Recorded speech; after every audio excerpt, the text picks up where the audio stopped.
صوبان رضی اللہ عنہ سے روایت ہے کہ رسول اللہ صلی اللہ علیہ وآلہ وسلم نے ارشاد فرمایا،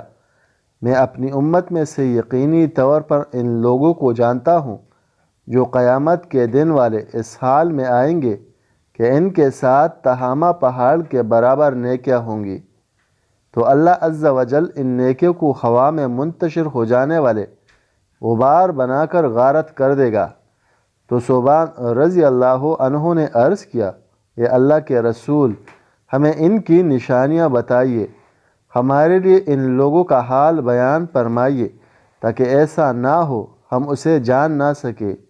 اور ان کے ساتھ ہو جائے۔ تو رسول اللہ صلی اللہ علیہ وآلہ وسلم نے ارشاد فرمایا، وہ تم لوگوں کے دینی بھائی ہوں گے اور تم لوگوں کی جلد ظاہری پہچان اسلام میں سے ہوں گے،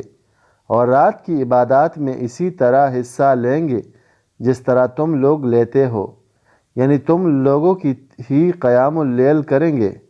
لیکن ان کا معاملہ یہ ہوگا کہ جب وہ اللہ کی حرام کردہ چیزوں کو تنہائی میں پائیں گے تو انہیں استعمال کریں گے۔ یا اللہ ہمیں پلک جھپکنے کے مقدار کے مطابق بھی ہمارے نفس کے حوالے نہ کرے، آمین۔ سیدنا عبداللہ بن عباس رضی اللہ عنہما بیان کرتے ہیں کہ رسول اللہ صلی اللہ علیہ وآلہ وسلم نے فرمایا، میری امت کے 70,000 لوگ بے حساب جنت میں جائیں گے۔ یہ وہ لوگ ہوں گے جو جھاڑ پھونک نہیں کراتے، نہ شگن لیتے ہیں